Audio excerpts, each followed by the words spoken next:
Cartão. Cartãozinho da. Certo? Ó, já, beleza. Então vai, eu quero.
sequência, então eu queria já aproveitar agora, agradecendo ao prefeito de São Luís do Paraitinga, o senhor Alex Eusébio Torres.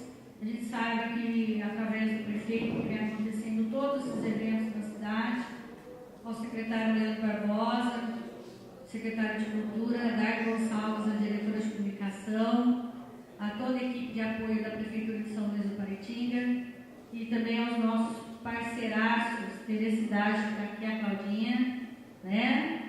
Sempre conosco, o Portal Paraitinga, da Rosângela Teixeira, lá de Lagoinha, a Flor dos Idiomas, a Universidade de Taubaté.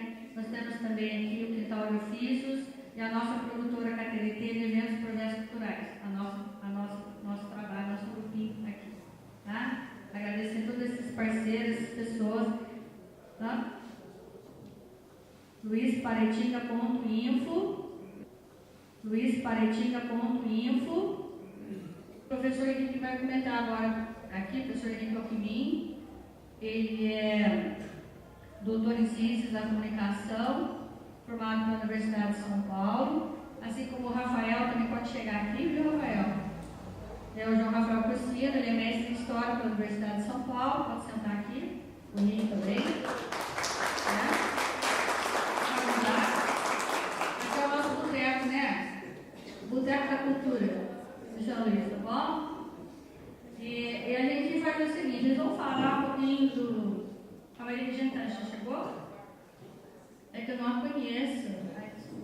Maria Regina, chega aqui. Do Euclídeo dos Santos.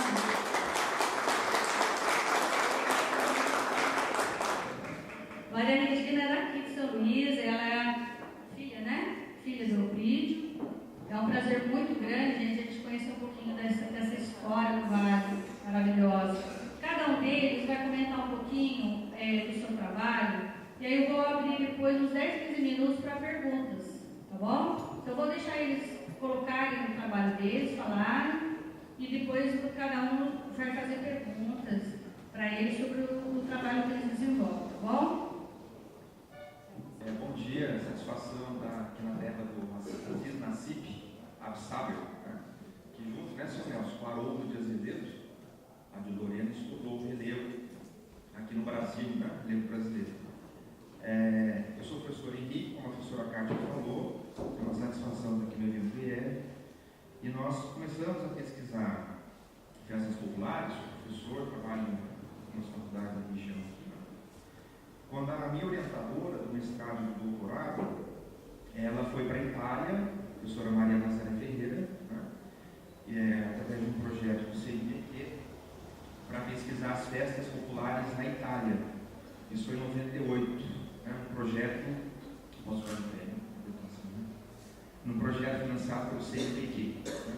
E a professora Nazaré estudou basicamente dois tipos de festas: as festas profanas, fora do tempo profano, né? E as festas religiosas, as quais eu queria destacar algumas delas. Quando ela voltou da Itália, em 99, ela fez um relatório para o CNPq, que estava sendo pago pelo governo brasileiro, e publicou esse livro que eu estou mostrando aqui para vocês, na segunda edição, que eu só tenho esse, não posso deixar aqui o meu, vou deixar um para o Leandro. Cadê o Leandro? Nosso secretário. Eu vou deixar um para o Leandro aqui, o livro da Pedra de Vinho de Fundo, e depois eu falo com vocês rapidinho. E ela publicou esse livro, da editora Arte e Ciência, né, na segunda edição. E nessas festas religiosas, deixa eu marcar aqui, eu marquei, deixei preparado. Ela trabalhou basicamente 5 localidades italianas, 4 delas muito pertinhas de Roma, mais ou menos 70, 100, 150 quilômetros ao redor de Roma. Fora Turim, que fica lá no Piemonte, na região norte, onde ela estudou a festa do São Giovanni Battista, São João, chegando agora, né, na fogueira. E estudou na cidade de Bolsena, na cidade de Viterbo, Coculo e Subiaco, né? Festas nessas 4 cidades focadas na dimensão religiosa. Em Bolsena, que também fica pertinho de Roma, mais ou menos 1 hora de carro, nunca fui para lá, mas é pertinho. Ela estudou, né? Eu não conheço, né? Mas foi a experiência dela. Ela estudou o Mistério de Santa Cristina. Em Viterbo, tem uma cidade do interior de São Paulo, que aliás era a última A última indústria Matarazzo ficava lá, que é Santa Rosa do Viterbo. Ela estudou em Viterbo a festa La Máquina de Santa Rosa.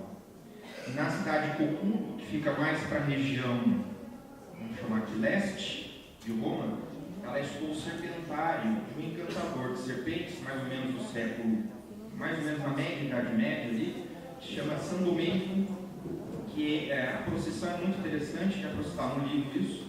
O processional sai da cidade com serpentes vivas, porque era um santo, San Domenico, que tinha a habilidade de encantar e domar as serpentes, as víboras venenosíssimas da região, que chegavam a infestar toda aquela comunidade, né?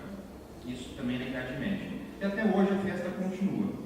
E ali destaco a região de Subiaco, da Fiacolata Beneditina, o nosso querido santo da Igreja Católica, o baluarte da nossa civilização ocidental, São Bento, né? Que é a figura, uma fortaleza inexpugnável contra o maligno, um espírito de luz mal iluminada, que influenciou tanto a nossa cultura ocidental. E na região de Subiaco, terra de São Bento, juntamente com a irmã dele, Santa Escolástica, existe essa festa em louvor a esse magnífico santo, varão de Deus, que influenciou muito a nossa cultura ocidental, que é exatamente a Fiacolata Beneditina. Bom, de tudo isso que eu estou falando, o que é importante para a gente? Ela argumentou que as pequenas cidades, posso caminhar um pouco, ela argumentou que as pequenas cidades, vamos passar a rasteirinha aqui, tá bom, elas vivem das festas. E são cidades como São Luís do Paraitinga, são cidades pequenas, como Cunha, Silveiras, Vale Histórico, e são cidades que fomentam um turismo cultural fundamentado nas festas populares. E interessante que quem organiza isso, as entidades que organizam isso, são entidades chamadas lá na Itália pró-loco, pró-lugar, pró-local, pró-loco, né? E são instituições centenárias, com mais de 100 anos, 200 anos de existência, com estatuto próprio, a sociedade civil que organiza. Então ela observou que quando as festas são organizadas, são essas entidades que encampam a organização. E quando você tem o processional, as procissões, os eventos, né, existe toda uma indumentária característica da época que as próprias pessoas da comunidade vestem essa indumentária e realizam a gestão da festa. Quando eu cheguei para comentar com ela meu projeto de mestrado, em 99, foi um dia muito ruim para mim, foi o dia que o Palmeiras perdeu para o Manchester, a final de Interclube, lá no Japão. Eu saí do meu estágio no IPT, lá na Universidade Universitária, que é do lado ali da EFA, atravessei umas 4, 5 ruas, cheguei lá para conversar com ela. Ela falou assim para mim, preciso de uma pessoa para trabalhar com Cunha. Aí levei meu projeto para ela, que eu queria fazer em turismo, aí na dimensão do turismo, um planejamento de turismo, plano diretor de turismo de Cunha. Eu falei, vem com o meu grupo, e comecei a fazer o mestrado com ela no ano 2001. 2000 foi aluno especial, 2001 entrei como aluno regular. Fiz uma pesquisa aí sobre turismo cultural, que nós defendemos um mestrado em 15 de dezembro de 2003, data de defesa a gente não esquece, né, Kátia? Marca a gente, né? Novela mexicana, né? E depois comecei em 2006 a fazer o doutorado também em Cunha, né? Meus pais são de Cunha, meu ex-avô, Luiz da Silva Porto, ele que fundou, ergueu a Capela de Jesus Maria e José da Boa Vista, lá na Cismaria do Cunha, né? 1724. Então meu sangue ferve quando fala de Cunha, né? Interessante, né? Passa geração para geração.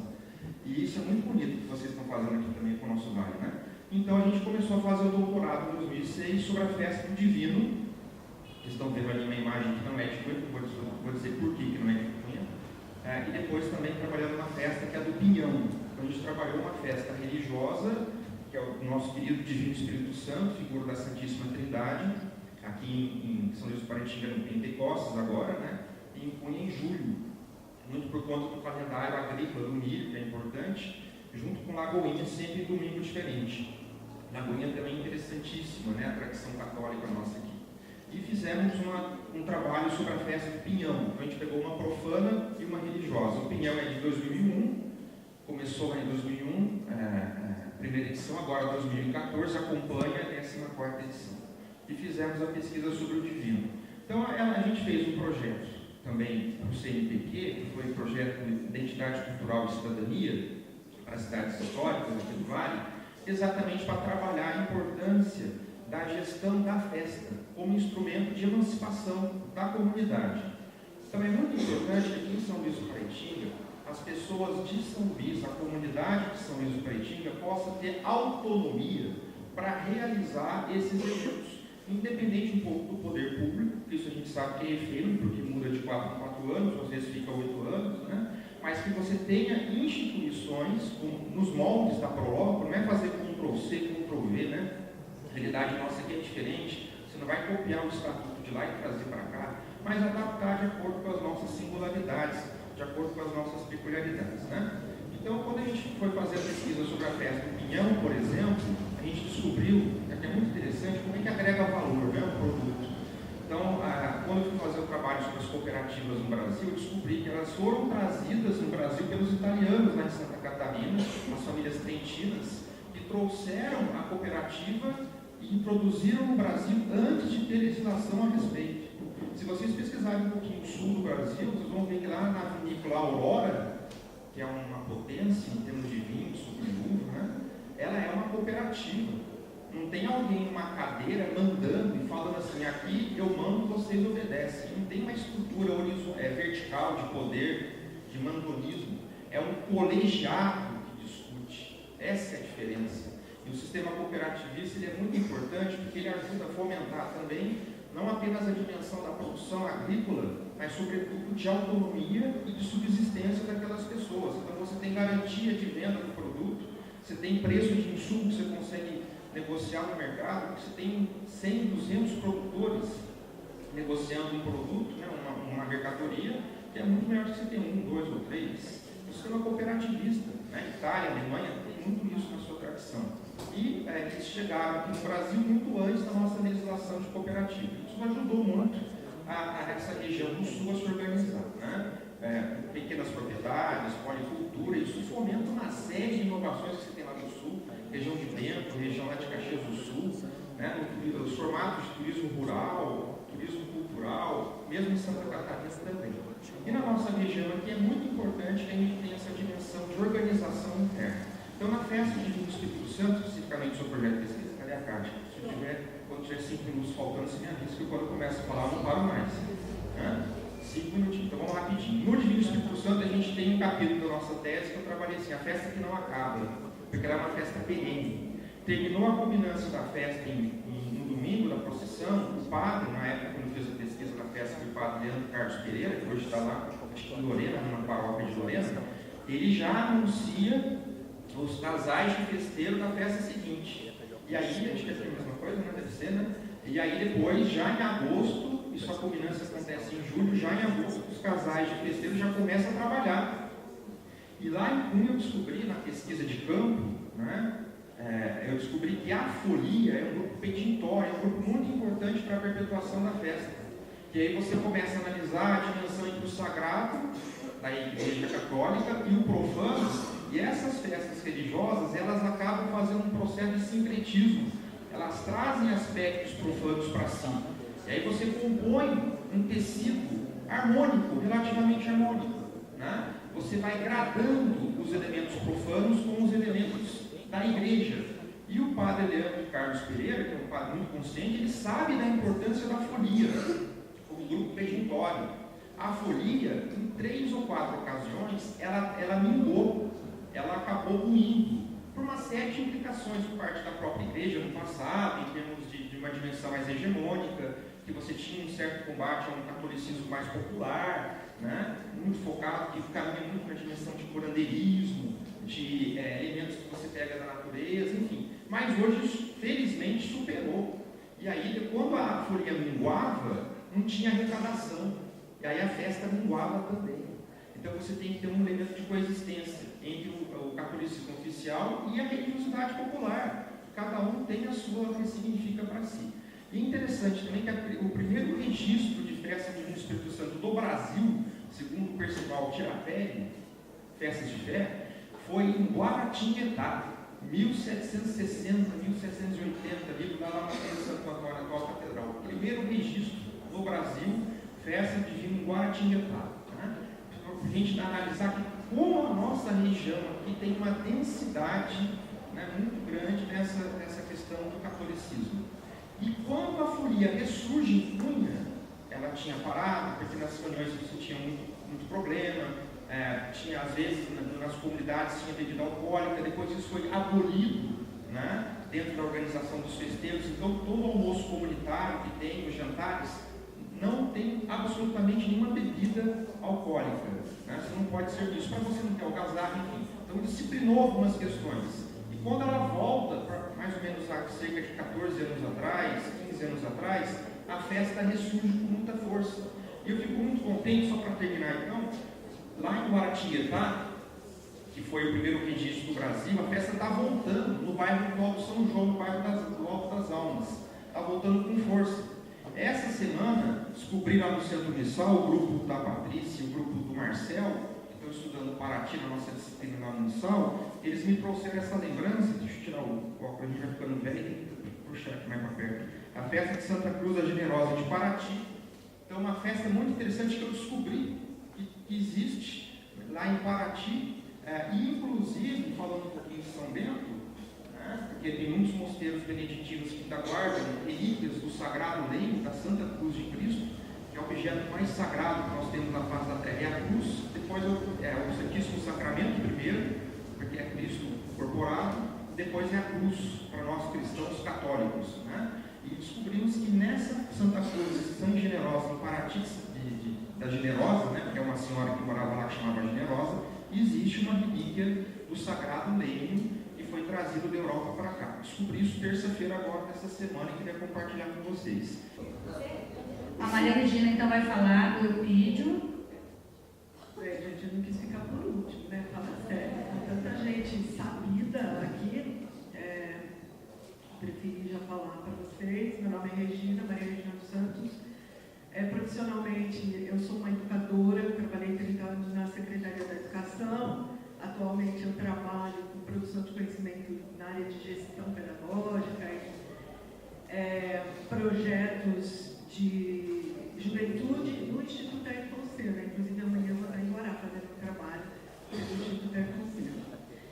Eu sou de São Luís e aqui em São Luís a minha atuação é no Instituto Eupídio dos Santos, do qual eu sou presidente. Também sou filha do Eupídio dos Santos, né? E eu acho que a minha fala tem um pouco a ver com o Henrique, quando ele disse que uma cidade precisa se organizar, ter autonomia, ter instituições da sociedade civil fortes, só assim você constrói, né, um projeto de cidade interessante para quem vive nela. O Instituto é uma instituição da sociedade civil, sem fins lucrativos. Mas antes de falar do Instituto, porque eu comecei pensando na questão do Instituto, que foi o que me passaram para falar, e depois conversando com a Kátia, ela me explicou melhor o que era hoje a nossa conversa, e eu pensei, né, o tema é música e história, e ela também me falou que, muito embora ela soubesse da importância do Eupídio e tal, ela não conhecia tanto assim sobre ele, sobre o que ele fez, sobre por que ele teria algum significado aqui para a nossa cidade, para a nossa região. Então eu resolvi trazer um pouquinho para vocês dessas informações. Então olha lá, o Eupídio nasceu em 1909 aqui em São Luís do Paraitinga. É interessante vocês observarem que a trajetória dele é um exemplo da trajetória da maioria dos músicos brasileiros que estudaram e se desenvolveram na música, né?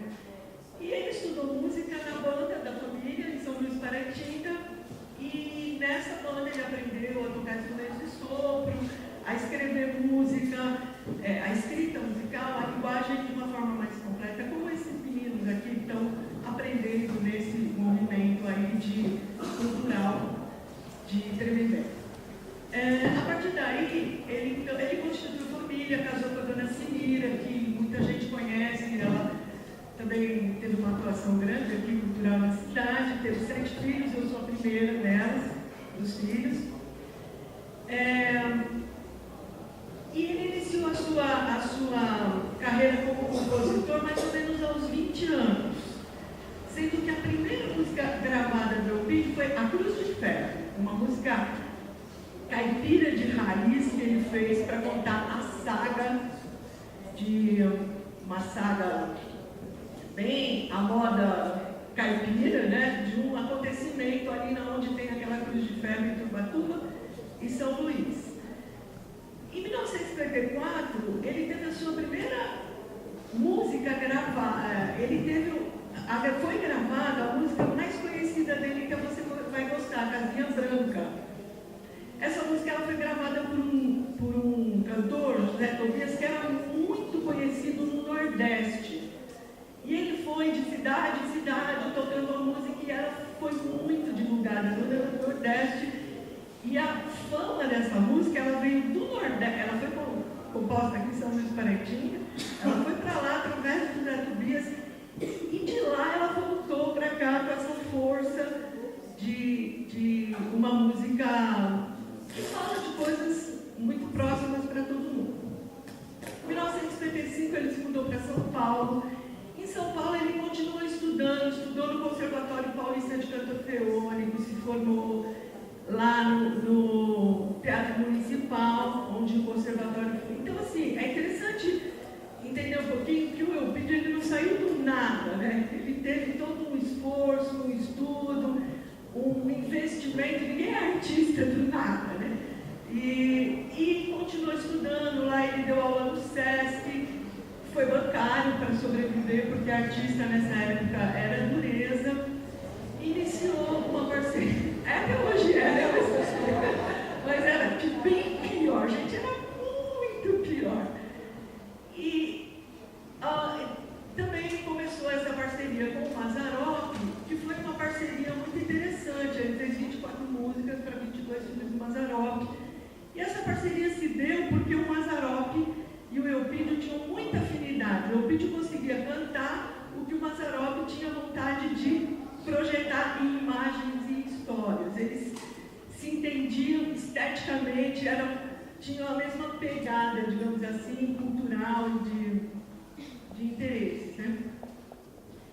Ele voltou para São Luís do Paraitinga, e aqui ele deu aula na escola do senhor Ernesto Joy, na escola de música de Taubaté, que hoje chama Freire Camargo, que aliás foi amigo dele, tem fotos dele com o Freire, então. Em 1970, infelizmente, ele faleceu aos 61 anos, abruptamente, de um dia para o outro, deixando todo mundo a ver nativos, né? Bem, o que a gente tem interesse com o Instituto Eupídio dos Santos? Então, eu terminei ali. A obra dele é muito extensa e extremamente diversificada. Ele tem música instrumental, música de banda, ele fez música de todos os gêneros que vocês possam imaginar. Desde música para você cantar quando você é criancinha de 2 aninhos, né? Choro, valsa, tudo que você possa imaginar, ele compôs. E o que a gente tem muito interesse e montou o Instituto por esse motivo? Em apresentar a obra do Eupídio nessa diversidade e nessa complexidade, porque ele é muito conhecido pelas músicas do Mazzaropi e pela Casinha Branca, você vai gostar, que é muito bom, mas isso é só um pedacinho da grandeza, da riqueza da obra que ele deixou. A prova, eu acho, né, para mim, a prova da qualidade da obra dele é que eu pus 40, mas são 44 anos depois da morte, nós temos aí a obra dele sendo revisitada, gravada, discutida, conversada. Isso mostra uma grande vitalidade, né? Essa novela Meu Pedacinho de Chão, que está passando às 6h30 da tarde, né, que é uma novela muito bonita esteticamente, é uma poesia mesmo em forma de novela. Ela já teve uma música dele cantada, e agora ela vai ter A Dor da Saudade, que também é uma música dele, cantada por todo o elenco, dentro da trama da novela, né? Então, assim, é uma obra que realmente ela vai revivendo, renascendo, sendo revisitada. Eu acho que porque ela fala de coisas que têm a ver com valores que não morrem, né? E precisam ser pensados e discutidos.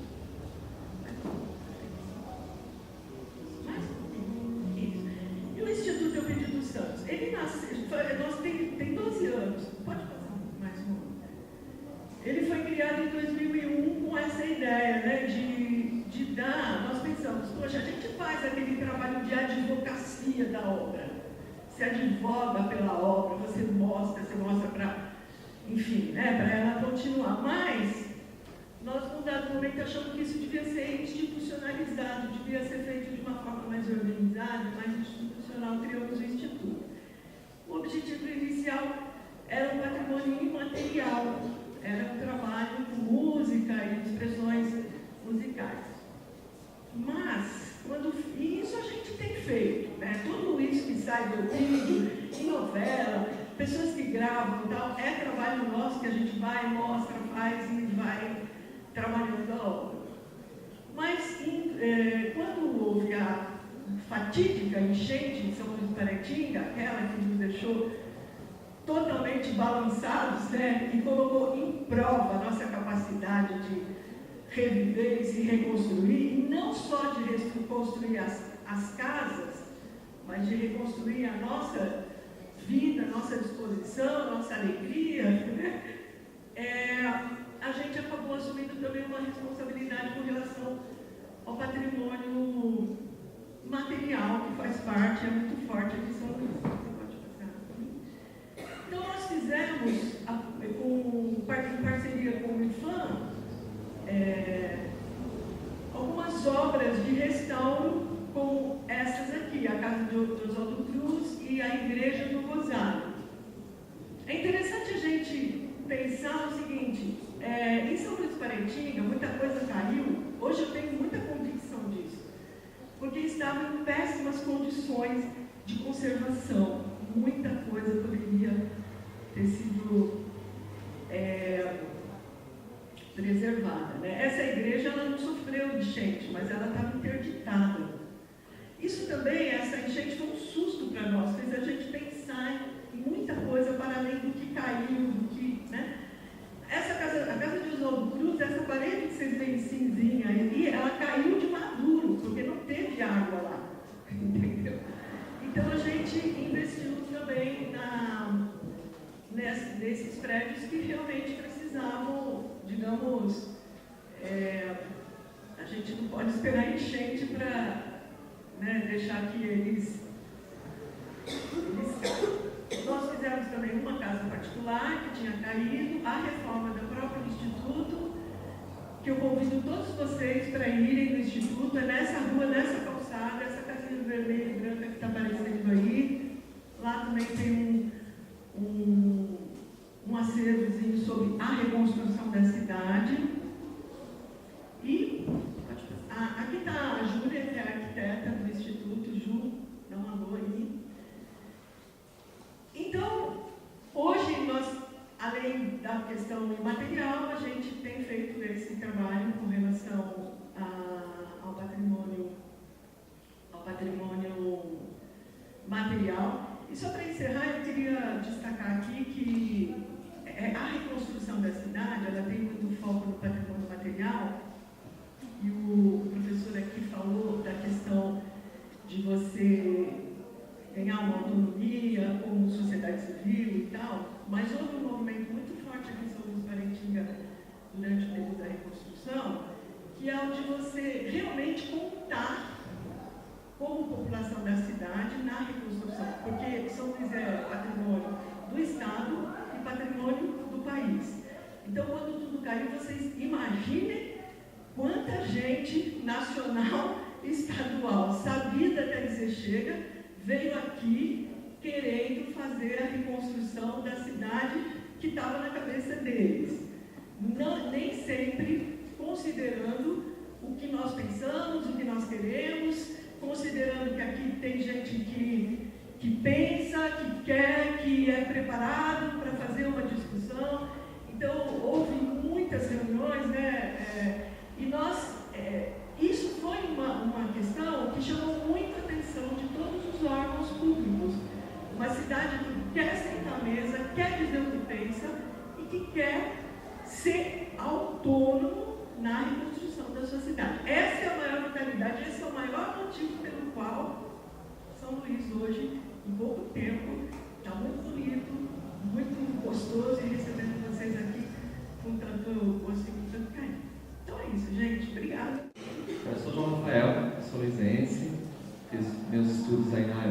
História da Universidade de São Paulo. E como aqui nós estamos muito bem compartilhados aqui de mesa hoje, a fala dos dois deixou muito fácil, que agora que veio tudo na mesma linha aqui. E acho que a gente, que às vezes vai um pouco para a academia, a gente vai justamente tentar entender a riqueza que é a cultura popular, que é a rua, né? A gente se esforça lá para tentar chegar próximo do que é verdadeiramente rico e que o Vale do Paraíba tem o privilégio de apresentar para a gente ainda hoje, né? Eu tinha feito uma projeção e abandonei, porque quem me conhece sabe que eu falo demais. Fui ver ontem à noite a projeção, acho que dá uns 45 minutos. Eu tinha 15, eu nem vou abrir, que eu acho melhor. Assim a gente faz um bate-papo mais rápido aí, né? E justamente o tema hoje que eu estou estudando lá, eu fui convidado de uma maneira muito delicada pelos meus professores. Eu sou orientante da Marina Meli Souza, ela é pesquisadora de festas, né? A professora que devem conhecer, filha lá do Antônio Cândido. E eu estudei o Divino também no mestrado, e eu pretendia continuar estudando sobre o Rio do Congo, que tem uma história, acho que vem para outro dia, bastante interessante aqui na Festa do Divino de São Luís. E acabei de passar na prova, da entrada no doutorado, aconteceu a enchente, né? Fui lá desesperado, primeira coisa, né? Não tem como fazer agora, perdi meus livros, preciso organizar a casa, a vida, ajudar, dar um tempo. Foram super bacanas comigo, me deram um ano de prazo extra, né? Para que eu termine o ano que vem, sem contar. E no meio desse prazo, o dia da orientadora me chama, eu chego lá, está lá sentado ela, o professor Nicolau Sedsenko, que eu sou super fã, e o Modesto Lorenzano, que é o chefe do departamento, né? Eu chego, né, e falo, o que será que eu fiz, né? O que acontece, né? Com esses três aqui esperando. E justamente o que eles pediram foram para que eles não viam sentido, que o pesquisador tem que ter sua autonomia, que eles respeitavam o meu tema, mas como que agora eu não ia estudar o que estava acontecendo aqui em São Luís, esse processo de reconstrução, você que está lá envolvido, você que está fazendo parte. E surgiu assim, eu, para ser sincero, fiquei um pouco assustado. Eu acho que é um desafio duplo assim, para a gente que mexe com história, que é estudar a realidade qual você vive. Né? Acho que, por mais que a gente saiba que esse discurso de imparcialidade seja uma coisa que não existe, mas é complicado, você está envolvido diretamente, e estudar é o tempo presente também, que é um fenômeno que estava acontecendo, que até agora, né, é muito cedo ainda para a gente concluir muita coisa. Mas justamente assim, acabamos enveredando por essa linha, está sendo muito legal, está sendo muito gratificante. E justamente com uma pergunta, né? Qual é o espaço da cultura popular nesse processo de reconstrução? E o porquê São Luís, que convenhamos que é uma cidade de 10 mil habitantes, que tem essa riqueza cultural imensa, mas se a gente for pegar economicamente, politicamente, não representa tanto assim, né? Se a gente for fazer uma leitura econômica para o Estado, para o país, por que chamou tanta atenção depois da enchente? Assim, por que teve esse impacto assim, gigantesco, né? Que mídias do mundo inteiro, e TV, e pesquisadores, e jornal, e pela primeira vez vem representante, recebe Ministério da Cultura, recebe governador, recebe... Sendo que São Luís não foi a única cidade que sofreu um processo como aquele, ainda mais naquele ano, né? A gente lembra muito bem que a mesma chuva que veio aqui destruiu a Angra dos Reis, foi Cunha, todo mundo, a zona rural de Cunha, Lagoinha, em Alagoas, né? A gente teve o mesmo processo um pouco tempo depois, e hoje a gente vê São Luís, né? A gente fala arrepia até hoje, né? A gente vê São Luís voltando assim, a matriz teve um papel simbólico muito grande, até para a gente entrar um pouquinho aqui daqui a pouco e ver ela reinaugurada assim, é uma coisa muito forte para todas as pessoas, sejam aquelas pessoas pela fé, ou sejam aquelas pessoas, é muito interessante isso até, né, que nem partilham da fé, daquele símbolo, o quanto foi um dia feliz de festa, né, há poucos dias aqui na cidade, essa reconstrução. Ou seja, onde eu quero chegar? A gente tem um discurso muito forte, finalista sobre a cultura popular, né? Bem pessimista mesmo, que a cultura está morrendo, que estão acabando as festas, que não tem mais o que fazer, que a massificação da cultura está acabando com tudo. Gente, é um fato, né? Acho que é uma briga aí, Davi contra Golias, né? Mas a gente já viu quem venceu essa história e há um tempo atrás, né? Biblicamente. E a cultura, ela tem uma especificidade muito forte, que chama-se plasticidade, que é a capacidade de se adaptar às adversidades e às novas situações. E foi muito legal o professor Henrique trazer a questão do divino. Eu acho que ela está cheia de falar nisso, o quanto as festas populares, elas têm justamente essa autonomia do popular, essa autonomia que vem e que vai convivendo com muitos momentos, com muitas adversidades, e que ela vai sobrevivendo.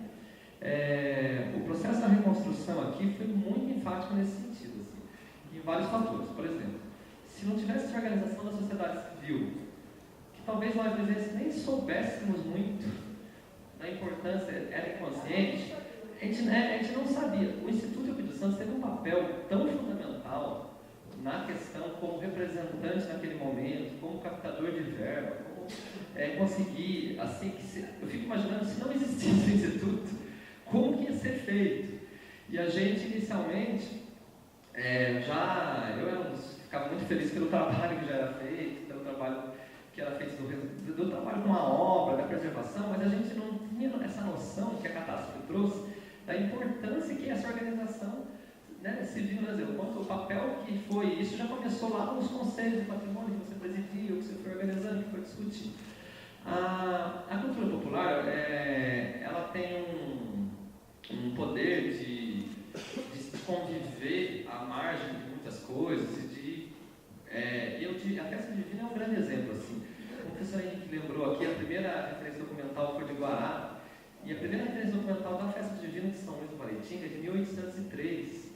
O pesquisador Jaime de Almeida, hoje professor da UNB, apontou que já falava da existência da Casa do Império, ou seja, que estava sendo comprada uma Casa do Império, para ficar específico. Ou seja, isso já remete a uma documentação que já previu uma existência da festa anterior até, né? Não se falava assim da primeira festa, se falava já se resolver um problema ali. E a gente sabe muito bem o quanto o mundo mudou, né, de 1800 para cá. São Luís vinha desse papel aí já inicial de entreposto comercial, que era muito importante, suporte às tropas que iam para Ubatuba. Foi nesse contexto que essas festas começaram. Teve um trabalho importante. A festa divina tem uma simbologia muito importante da questão na época, é uma festa que surgiu das Irmandades Brancas, de elite, para reforçar papel. Não é à toa que é um império, tem o imperador que é o menino, tem as cores do Império Português, e o quanto o popular foi assumindo o papel de importância e quase que invertendo essa função social dentro da festa, né? E a festa enfrentou momentos muito difíceis. São Luís teve o auge do café, teve a decadência do café. São Luís teve 30 mil habitantes em 1930, ou seja, uma população, numa época que a população era muito menor. Hoje, eu não sei se a gente, vou fazer um achismo aqui sem nenhum estudo científico, a gente pode estimar que 30 mil habitantes no começo do século passado, sei que é quase 100 mil hoje, né, em proporção, né, o professor pode me ajudar. Ou seja, e eu quero até um detalhe que é interessante, assim, veio esse movimento do café para São Luís, e esses fazendeiros investiram muito, esses casarões lindos que a gente acha era a casinha de fim de semana deles, porque a casa deles era na zona rural, as fazendas, né? E o café, por mais que hoje em dia a gente se orgulhe da riqueza do café e todo mundo fala, a produção de café de São Luís foi uma produção muito ínfima, assim, muito pequena aqui na região. Na verdade, foi um evento mal sucedido, onde todos os senhores acabaram pobres e o café teve um movimento que foi para o Oeste Paulista, a Estrada de Ferro não saiu aqui. Só que até hoje, o luizense, o jovem, se orgulha desse passado rico, dessa riqueza. Acho que seria uma outra questão que a gente poderia entrar aqui, não é o caso hoje, mas essa invenção da tradição, do Roxbal, né? Acho muito bem aplicada, né? E que é importante, que, né, faz parte do imaginário, mas eu falei isso mais porque, assim, então, a a cidade teve esse momento de entreposto, teve uma queda muito grande econômica, subiu de novo com a época do café, caiu o café. Nessa época, os fazendeiros eram esquecidos do divino, teve um aumento da festa. Daí, em 1917, a gente recebe o Monsenhor Gioia, pela primeira vez um pároco italiano que vem para nesse sentido de organizar essa religião, que era muito popular, muito sem comando, né? E ele, representando essa função, ele chega, vamos organizar, né, essa festa do divino, né, tão profana, né, tão cheia do afogado, das congadas, dos moçambiques, que a gente vê. Ele chega com um intuito, a partir de agora a festa vai ser só religiosa. E o quanto a história dá esse exemplo de quantas pessoas elas vão apreendendo, né, com a população. O próprio Monsenhor Gioia, em 1943, retoma toda essa parte profana da festa, né? E a gente para e pensa assim, nossa, 17 a 43, gente, é tempo, né? São mais de 20 anos. E a festa, como que ela voltou? Dizem os registros que ela volta grandiosa, com 20 e poucos grupos de Moçambique, e apresentações. Então, será que é tão fácil assim acabar com a cultura popular, né? Você pega mais de uma geração, né, que ficou sem se apresentar. Então, ninguém mais... Será que morreu um simples decreto, assim, parou tudo? A cultura, ela no cotidiano, e as festas são essa exceção do cotidiano onde isso se representa, ela é no dia a dia ali, é no café da manhã, é na conversa no mercado municipal, é no bate-papo na zona rural, é ali que a vida dessas pessoas acontece. O ENG, lá com o Espaço Cachoeira, ficou lá tanto tempo na frente do Espaço Cachoeira, eles têm esse trabalho muito legal de ir atrás dessas coisas, de mostrar o quanto a gente, esse discurso finalista, eu acho que da cultura popular é um discurso bem enganoso, assim, e que é uma armadilha, na verdade, porque a gente está duvidando justamente da capacidade principal da cultura, que é essa plasticidade, que é essa capacidade de adaptação. Eu dei um exemplo assim que eu pensei, já quando tentou de aula da professora Marina aqui para os alunos jovens aqui sobre isso, que é uma coisa que parece boba, mas assim, se a gente pensar, qual uma das principais características da cultura popular? A oralidade. Essa estrutura mnemônica de pensamento que eu lembro como pesquisador, acho que a pergunta mais besta que eu fiz na minha vida até hoje foi sobre isso, que eu cheguei pro seu Matéia, né, mestre de reis aqui da cidade, foi tecido divino, ficou com tecido divino muito tempo, e vi nos cantos, né, da folia, né, e daí eu cheguei e perguntei, isso Matéia, mas onde que estão os registros, né, onde que vocês escrevem, né? Deu aquela rezada, meu filho, tu não escreve, isso é inspiração divina, isso, né? Daí tem toda uma estrutura, ele explicou que tem o canto que você chega na casa, que você pede para entrar, que você agradece, mas o que é mais interessante é que ele, o contramestre, o tipo, eles acabam cantando junto o final do verso, sem saber o que vai ser cantado, né? Então, isso é oralidade, acho que isso a cultura, é a grande riqueza da cultura popular, que não tem como mensurar, não tem como, né, procurar. E quando a gente, hoje em dia, a gente conversa, né, eu até digo no meu texto que a MSN já ficou ultrapassado, né, agora como é que chama? WhatsApp, por aí vai. A gente cria, as pessoas criam, que é uma coisa muito interessante, assim, o mundo hoje é cada vez mais individual, cada vez mais rumo ao progresso. A gente sabe que essa continha não dá certa, né? Você pega, tem N exemplos, né? Uma hora é um entrando na escola americana e atirando em todo mundo, outra hora é um jovem japonês que se suicida porque não passou no vestibular, pela pressão da sociedade, e o Brasil não está à margem disso, está cada vez mais sofrendo o mesmo processo, essa cobrança, né? E assim, hoje em dia, quando a gente está num programa desse de bate-papo, que é uma coisa muito legal, que aproxima, né? Você, nesse mundo que é tão individual, você consegue conversar com quem está do outro lado do mundo, com quem... É necessário criar um novo idioma, como tem sido criado, daqueles do qual eu nem consigo entender direito, mas que os jovens principalmente são muito espertos, que fazem o símbolo, que é a risadinha, que tem o kkk para dar risada, que tem... Mas, gente, isso é oralidade, isso é a necessidade de se expressar para o outro que não está do seu lado, dentro desse mundo de hoje, dessa nova situação. É você criar um novo signo, é você criar até um novo idioma, quase, para você expressar o quê? Sentimento, que é o grande exemplo que a cultura popular nos dá. Onde você tem o mestre, você tem o mestre. Mas qual que é a grande lição do mestre? É esse espírito de grupo, esse espírito coletivo, que vai resolver as situações. E isso, no processo de reconstrução de São Luís, ficou muito forte. A gente talvez não tinha nem essa noção, e o Luiz isso está sendo um grande aprendizado também para a gente, que são soluções. Eu lembro, às vezes estava junto comigo na reunião, lá na primeira reunião que era aquele da casa, na esquina do Jairo, lá, que estava na Beatriz, do IFAM, e o São Antônio Salles, que era o festeiro do Divino de 2010, levanta e fala: gente, eu tenho que parar a festa do Divino desse ano. A festa do Divino é feita de arrecadação de prenda, né, que as pessoas têm toda uma ligação sagrada, que você... Acho que nem vou entrar, porque senão não sei, que é um pouco tempo, né, pessoa?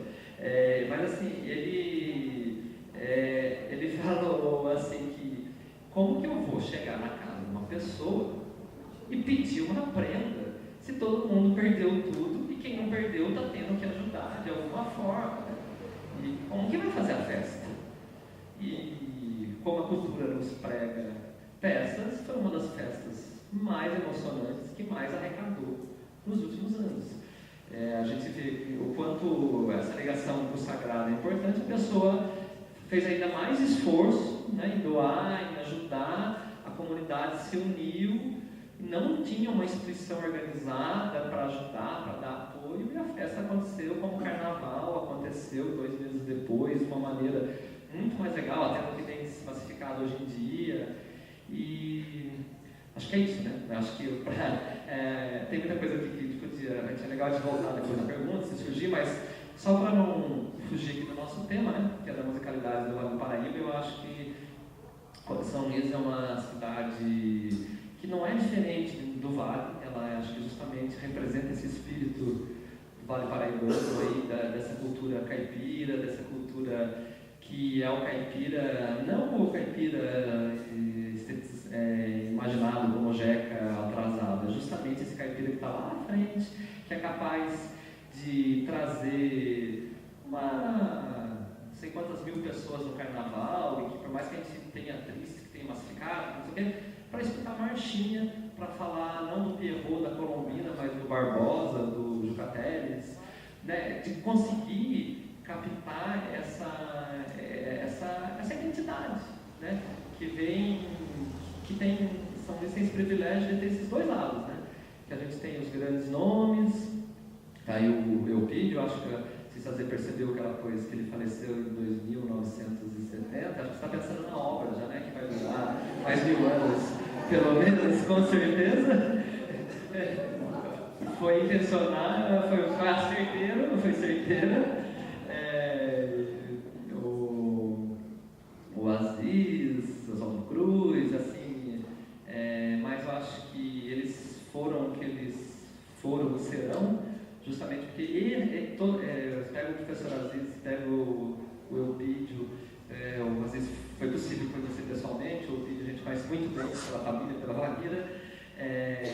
O grande diferencial desses foi justamente essa sensibilidade de valorizar isso que acontece no dia a dia da cidade, na cultura. Hoje a gente vai ser premiado com o Geraldo Tartaruga, que é um dos grandes mestres da cidade, aí lançando seu livro.